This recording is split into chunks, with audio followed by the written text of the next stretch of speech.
पायल एक 30 साल की शादीशुदा महिला थी, लेकिन उसकी फिटनेस और फिगर का असर लोगों पर इस तरह पड़ता कि वो उसके दीवाने हो जाते। उसकी खूबसूरती की हर कोई तारीफ करता था। एक बार पायल अपनी बहन के 18 साल के देवर शिवम के साथ ट्रेन से अपने ससुराल आ रही थी।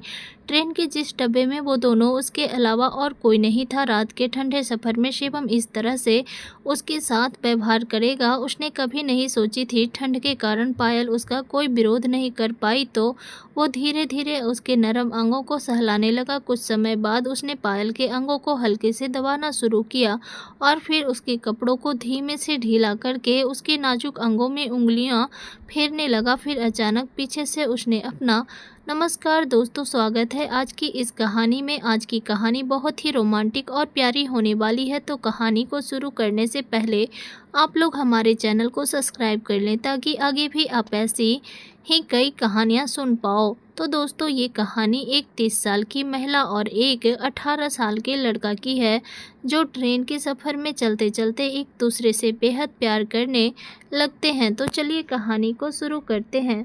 पायल की शादी को 5 साल हो गए थे, लेकिन इस उम्र में भी वो किसी जवान लड़की को पीछे छोड़ती थी। पायल लगभग मिडिल उम्र हो चुकी थी, लेकिन उसकी फिटनेस और फिगर का असर अब भी लोगों पर पड़ता था। जब वह 4 लोगों के बीच खड़ी होती तो उसकी खूबसूरती का सब पर गहरा असर होता, और यह चीज़ पायल के दिल को एक अजीब से गर्व का एहसास कराती थी। जब भी कोई पायल की सुंदरता की तारीफ करता या उसकी ओर आकर्षित होता तो उसके अंदर खुशी की लहर दौड़ पड़ती। उसे मन ही मन बहुत अच्छा लगता था। एक बार पायल के मायके में उसके रिश्तेदार की शादी थी, इसलिए उसे शादी में अपने मायके जाना पड़ा। असल में उसका पति शिवम भी उसके साथ शादी में आने वाला था, लेकिन उसे उसकी कंपनी की काम से बेंगलुरु जाना था, इसलिए उसने पायल को अकेले ही भेज दिया। वहाँ वह अपने सारे रिश्तेदारों से मिलकर 6 दिन तक शादी अटेंड करने के बाद अब उसको फिर अपने ससुराल चंडीगढ़ जाना था। तब पायल ने ट्रेन के फर्स्ट क्लास स्लीपर डब्बे की टिकट बुक करा ली, लेकिन उसमें भी वह अकेली सीट नहीं मिली, तो उसने 2 टिकट बुक कर ली। तभी पायल की बहन ने कहा कि मेरे देवर शिवम को भी चंडीगढ़ हॉस्टल में जाना है, इसलिए उसे भी साथ ले जाओ, तुम्हें भी अकेला नहीं जाना पड़ेगा। इस तरह पायल की बहन ने शिवम को भी उसके साथ ट्रेन में भेज दिया। शिवम उसकी बहन का देवर था और पहले भी कई बार पायल से मिल चुका था। शिवम हमेशा पायल से अच्छी पेश आता था, इसलिए इस बार भी सबको तसल्ली थी कि पायल के साथ वो जा रहा है। ट्रेन के जिस डब्बे में वे दोनों थे वो एसी कंपार्टमेंट लगभग खाली था, जिस कारण वो उस डब्बे में अकेले थे। लेकिन आगे चलकर शिवम ने अकेलेपन का फ़ायदा उठाकर पायल के हाथ पर अपना हाथ रखना शुरू कर दिया। उस वक्त तो पायल ने सोचा कि शायद हाथ गलती से लग गया होगा और यह यहीं तक सीमित रहेगा, लेकिन शिवम ने ज़्यादा हिम्मत दिखाई। उस वक्त पायल ने कुछ नहीं कहा और सोने का पूरा नाटक करती रही, लेकिन अंदर ही अंदर वह वो सब महसूस कर रही थी जो शिवम उसके साथ कर रहा था। शिवम लगभग 18 साल का नया उम्र का लड़का था और वह देखने में भी अच्छा और हट्टा-कट्टा था। पायल भी अपनी खूबसूरती अच्छी तरह से वाकिफ थी। उसे पता था कि शिवम उस पर आकर्षित है। वह हमेशा उसे अलग नज़रों से देखता था, शायद इसलिए कि उसका बदन अभी भी कसा हुआ और आकर्षक दिखता था। जब कोई पायल की खूबसूरती की तारीफ करता तो उसके मन में एक खुशी की लहर दौड़ जाती थी। जब वे दोनों शादी में थे तब शिवम कई बार बातों बातों में उसे मस्ती या कभी कभी हल्का उसके जिस्म को स्पर्श करता तो पायल को एक अलग ही मज़ा आता था। कई बार उसने पायल से नज़रों नज़रों और स्पर्श के जरिए सुख लिया, लेकिन पायल ने कभी इस बात को ज़्यादा गौर नहीं किया। शादी के घर की भीड़ भाड़ में शिवम कभी उसके कंधों से हल्का स्पर्श कर लेता, तो कभी उसकी नाजुक जगहों को छूने की कोशिश करता, कभी अनजाने में तो कभी जानबूझकर उसका हाथ पायल के शरीर से टकरा कर ही जाता और वह उससे झटक देती थी। दोस्तों, कल शाम की ही बात है, शादी में जब पायल कमरे में कपड़े बदल रही थी, दरवाज़ा बस हल्का सा बंद किया हुआ था, तभी अचानक शिवम अंदर आ गया। उस समय पायल तैयार हो रही थी, अपने कपड़े खोलकर साड़ी पहन रही थी। तभी ही शिवम के कमरे में आ जाने से शिवम एकदम से घबरा गई। उसे एक पल के लिए बिल्कुल समझ नहीं आया कि क्या करे। अचानक से उसके हाथ काम नहीं कर रहे थे। वह बिना पल्लू लिए ही खड़ी रह गई और शिवम को देखती रही। उस वक्त उसका आधा जिस्म साफ दिखाई दे रहा था। शिवम की नज़र भी उसके शरीर के उन हिस्सों पर थी जिन्हें देखकर वह अंदर ही अंदर आनंदित हो रहा था। जब पायल को एहसास हुआ कि शिवम कहाँ देख रहा है तो उसने जल्दी से अपने आप को सही किया। शिवम ने उसे सॉरी कहा और कमरे से बाहर चला गया। उसके बाद दोनों ने इस बात को यूं ही भुला देने का नाटक किया, लेकिन अगले दिन पायल को चंडीगढ़ वापस जाना पड़ा और उसकी बहन के कहने पर शिवम को भी साथ ले लिया। पायल को भी शिवम के साथ चंडीगढ़ जाने में कोई एतराज़ नहीं था, क्योंकि ट्रेन के सफ़र में उसके साथ देने के लिए कोई चाहिए था, इसलिए दोनों साथ में चल पड़े। शादी की भागदौड़ से थकी हुई पायल और शिवम ट्रेन की सीट पर लेट गए। पायल खिड़की की तरफ थी जबकि शिवम बाहर में लेटा था। सफ़र में चलते चलते उन्हें 5 से 7 घंटे बीत गए। ट्रेन के उस डिब्बे की सभी लाइटें बंद की हुई थी। बाहर से आने वाली रोशनी की हल्की फुल्की प्रकाश किरणें ही अंदर आ रही थी। इस रोशनी से पायल को बिल्कुल भी नींद नहीं आ रही थी, तो उसने खिड़की को बंद करने की कोशिश की, लेकिन वो अटकी हुई थी। तब शिवम ने अपने हाथ से खिड़की को पूरा बंद करने में मदद की, तो उसका हाथ पायल के कंधे से हल्के से छू गया। उस स्पर्श ने पायल को कुछ अलग ही महसूस कराया। उसके जिस्म में अलग ही लहर दौड़ पड़ी। फिर शिवम ने खिड़की बंद की और अंदर थोड़ी ठंड भी थी, इसलिए पायल ने उससे अपनी बैग से ओढ़नी निकालने को कहा। तब शिवम ने कहा, ओढ़नी क्यों? यहाँ पर ओढ़ने के लिए कंबल है ना? इस पर पायल बोली, नहीं, मुझे ये ठीक नहीं लगती, इन कंबल से थोड़ा अजीब लगता है। तब शिवम ने बैग से ओढ़नी निकालने के लिए बैग खोला। ओढ़नी निकालते समय गलती से पायल के अंदर के छोटे छोटे कपड़े बाहर आ गए। इस पर पायल ने शर्म कर हंसते हुए उसे जल्दी से बैग में छिपा लिया। शिवम भी ये देखकर हंसने लगा। फिर उसे जल्दी से बैग से ओढ़नी निकाली और ओढ़ ली। थोड़ी देर बाद बातें करते करते पायल को नींद आ गई, लेकिन कुछ देर बाद अचानक उसकी नींद खुल गई और उसे महसूस हुआ कि पायल उसके बदन पर धीरे धीरे हाथ फेर रहा है। तब पायल ने कोई हलचल नहीं की और सोने का नाटक करती रही। इसे देखकर शिवम की हिम्मत बढ़ने लगी। उसका हौसला बढ़ता गया और अब वह पायल के हाथ को पीछे से हल्के से दबाने का लगा। कुछ देर बाद उसने अपना हाथ वापस खींच लिया। इस बीच ट्रेन एक शांत माहौल में चल रही थी। बाहर चारों तरफ शांति थी। शिवम ने अब अपना हाथ भी वहां से हटा लिया। पायल को ऐसा लगा कि शायद अब शिवम थक गया है, लेकिन तभी उसने महसूस किया कि उसकी ओढ़नी के अंदर धीमे धीमे से शिवम का हाथ सरक रहा है। वह शायद सोच रहा था कि पायल गहरी नींद में है, इसलिए उसकी हिम्मत और बढ़ गई थी। अब वह धीरे धीरे अपनी हद से आगे बढ़ रहा था। पायल को अब उसकी बेधड़क हरकतों पर हैरानी हो रही थी, लेकिन पता नहीं क्यों उसने फिर भी कुछ नहीं कहा और चुपचाप वह करवट लेकर लेटी रही। फिर शिवम ने अपनी हिम्मत बढ़ाकर उसकी ओढ़नी को पीछे कर धीरे से अपना हाथ उससे पेट पर रख दिया और धीरे धीरे उसकी नाभ के पास घुमाने लगा। इससे पायल के जिस्म में एक मनभावन लहर दौड़ पड़ी। थोड़ी ही देर में उसकी हिम्मत और बढ़ गई और उसने हाथ और आगे बढ़ाकर नाजुक हिस्सों को छूने लगा।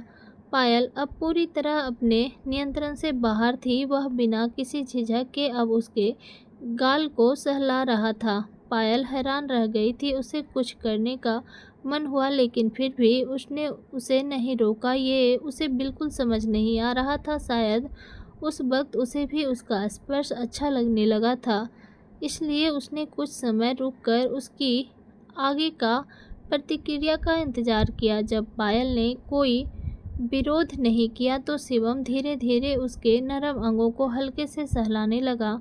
पायल को खुद पर आश्चर्य हो रहा था कि वह उसे यह सब करने दे रही थी। शायद उस पल में वह सिर्फ इंसानी भावनाओं के बस में थी। कुछ समय बाद शिवम ने पायल के नाजुक अंगों को हल्के से दबाना शुरू किया और अब पायल अजीब सी भावनाओं में खोने लगी। यह स्पर्श उसको बेहद सुहावना पर परिचित लग रहा था और उसने समझ लिया था कि उसका शरीर भी अब उसके स्पर्श के लिए तैयार हो चुका है। यही वजह थी कि उसने उसे रोकने की कोशिश नहीं की। उसकी हरकतें इतनी धीमी और संयमित थी जैसे कोई खूबसूरत संगीत जो आपके होश उड़ा दे। शिवम के इस स्पर्श से पायल खुद भूलने लगी। वह भूल गई वह एक किसी की औरत है जिसे किसी के सहवास की जरूरत महसूस हो रही थी। शायद शिवम भी सोच रहा था कि पायल गहरी नींद में है, या शायद वह जानता था कि वह सब जानकर भी अनजान बनी हुई है। इन दोनों ही स्थितियों में ने उसे और खुद के आगे बढ़ने का एहसास दिया। इसलिए अब शिवम ने अपना हाथ पायल के ब्लाउज के बटन पर रखा और उसे खोलने की कोशिश करने लगा। सलीके से उसने उंगलियां अंदर सरकाई और धीरे धीरे ब्लाउज का बटन खोल दिया। अब उसकी सारी उंगलियां उसके भीतर थी और उसका यह कदम पायल को बेहद अच्छा लगने लगा था। जैसे ही उसकी उंगलियां अंदर गई उसकी ओर से हल्की सी आवाज़ निकल गई। फिर उसकी इस प्रतिक्रिया से शिवम को हरी झंडी मिल गई थी। अब उसने पायल को पीछे से कसकर पकड़ लिया। उसके शरीर एक दूसरे से सट गए। शिवम की इस हरकत से उसके शरीर में एक अजीब सा रोमांचक महसूस होने लगा और वह और भी बेधड़क होकर उसके शरीर को छूने लगा। पायल पूरी तरह उत्तेजित हो चुकी थी। अंधेरे में वे दोनों अपनी ही दुनिया में थे और किसी को उनके बारे में पता चलने का कोई डर नहीं था। वो दोनों एक दूसरे में इतने डूब गए थे कि उन्हें अंदर ही अंदर यह लगने लगा कि अब और आगे बढ़ना चाहिए। दोस्तों, पायल के इस रवैये को देखकर उसने शायद उसकी मंशा भांप ली थी। उसने धीरे से उसके बालों को हटाया और उसके खुले ब्लाउज के पीठ पर हाथ फेरा। अपने मुंह को उसकी पीठ से जोड़ लिया। पायल अब खुद को उसके हाथों में सौंप चुकी थी। तभी अचानक उन दोनों की प्रतिक्रिया वहीं रुक गई। अचानक ट्रेन जंक्शन पर थोड़ी देर के लिए रुक गई। तब शिवम ने फटाफट खुद को अलग उसे किया और पायल भी जल्दी से अपने ढीले कपड़े ठीक कर लिए। शिवम उस वक्त उसकी आंखों से आंखें नहीं मिला पाया। फिर थोड़ा शर्माकर उससे बोला, सॉरी, चलो चाय नाश्ता कराते हैं। तब पायल ने उसे पास खींचा और उसके कान में कहा, इतनी देर तो बिना रुके आगे बढ़ रहे थे और अब शर्मा रहे हो।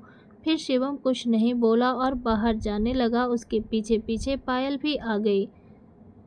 उसे उतरने में मदद करने के लिए अपना हाथ शिवम ने आगे बढ़ाया। वे दोनों ऐसे उतरे जैसे कोई नई प्रेमिका अपने प्रेमी के हाथ में अपना हाथ डालकर चलती है। चाय नाश्ते की टपरी की ओर बढ़ते हुए उनकी नज़रें मिली और पायल को शिवम की आंखों में एक अलग ही चमक दिखाई दी। फिर उन दोनों ने वहाँ हंसी मजाक करते हुए चाय नाश्ता किया। फिर पायल उससे कहने लगी, ट्रेन में तुमने कुछ कहा नहीं और यहाँ इतनी बातें कर रहे हो। कहाँ कहाँ हाथ डाला और अब यहाँ व्यवहार कर रहे हो। शिवम ने हंसते हुए कहा, पायल, तुम हंसती बहुत प्यारी हो। तुम्हें देखकर लगता ही नहीं कि तुम भाभी कहने के लायक हो। तुम्हारा शरीर अब भी एकदम फिट और आकर्षक है। इतना सुनने के बाद पायल ने कहा, मस्का मारना बंद करो, मुझे यह बातें सुनने की आदत नहीं रही। फिर वे दोनों ट्रेन की ओर जाने लगे। दोस्तों, पायल के चेहरे पर आज कुछ अलग ही चमक थी, लेकिन मन में एक अजीब ख्याल भी आया कि जो मैं कर रही हूँ क्या यह सही है या फिर इसे रोकना चाहिए। फिर भी उसकी वासना जो शिवम ने उसके अंदर जगाई थी उसे रोक नहीं पा रही थी। घर लौटने के बाद भी जब तक उसका यह भूख शांत होने वाली नहीं थी, तब पायल ने मन ही मन सोचा, अब पीछे हटना कोई उपाय नहीं है। इस निश्चय के साथ पायल ट्रेन में बैठे शिवम की राह देख रही थी। फिर शिवम ट्रेन में आकर अपनी सीट का पर्दे लगाने लगा। तभी पायल ने उसे कहा, याद रखना, मुझे धक्का मुक्की बिल्कुल पसंद नहीं है। दोस्तों, उस क्षण वे दोनों एक दूसरे में पूरा खो गए थे। वो एक हो गए थे। उसके जिस्म एक दूसरे से अंदर तक रूबरू हो गए थे। पायल ने पूरी तरह से महसूस किया कि शिवम के दिए हुए उस जीवन रस को उसने अपने अंदर समाहित कर लिया। उन्होंने एक दूसरे का बहुत देर तक साथ दिया, लेकिन अब वे दोनों थक चुके थे। ट्रेन में होने की वजह से वे सभी बाधाएं पार नहीं कर पाए थे, लेकिन फिर भी ऐसा लग रहा था जैसे वे किसी दूसरी दुनिया में पहुंच गए हों। थके उन्होंने अपने कपड़े ठीक किए और फिर अपने शरीर को सुहावनी नींद के हवाले कर दिया। सुबह ट्रेन के हॉर्न से उनकी तरह लोगों का शोर हो रहा था। ऐसा आंख खुली, बाहर चारों तरफ लग रहा था जैसे उनकी मंजिल आ गई थी। तब शिवम ने कहा, अपना सामान देख लीजिए, चंडीगढ़ का पहला स्टॉप आ गया है। तब शिवम ने मेरी तरफ देखा और कहा, मुझे पहले स्टॉप पर ही उतरना पड़ेगा। इस पर पायल बोली, घर चलो, वहाँ फ्रेश होकर चाय नाश्ता करके ही जाना। तभी शिवम बोला, नहीं, मेरे दोस्त का हॉस्टल यहीं पास में ही है। फिर जाते जाते शिवम ने पायल का हाथ पकड़ा और कहा, थैंक यू, तुम्हारे साथ सफ़र बहुत अच्छा गुजरा। इतना कहकर वह पायल को गले लगा लिया, उसे चूमने लगा और फिर से वह एक दूसरे में खो गए। फिर ट्रेन रुकी तो वह उतर गया।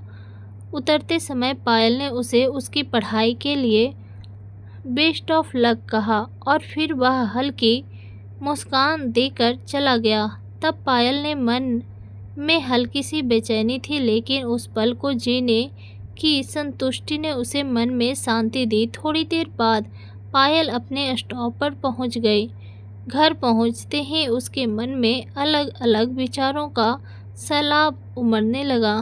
क्या यह सब सही था? क्या मैंने खुद को अपनी सीमाओं से परे धकेल दिया? लेकिन फिर उसने खुद से एक सवाल किया, क्या मुझे इसका पछतावा है? तब उसके जहन में एक ही जवाब था, नहीं, मैंने वह किया जो मेरे दिल ने मुझे करने को कहा और उस अनुभव ने मुझे एक नई पहचान दी थी।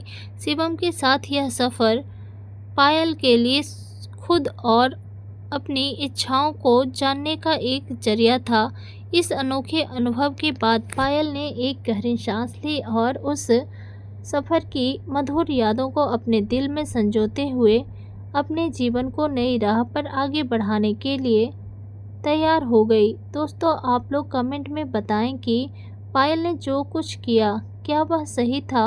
तो दोस्तों, यह थी हमारी आज की छोटी सी कहानी। आपको कैसी लगी कमेंट करके ज़रूर बताइएगा। अच्छी लगी हो तो लाइक शेयर, चैनल पर नहीं हो तो चैनल को सब्सक्राइब भी कीजिएगा।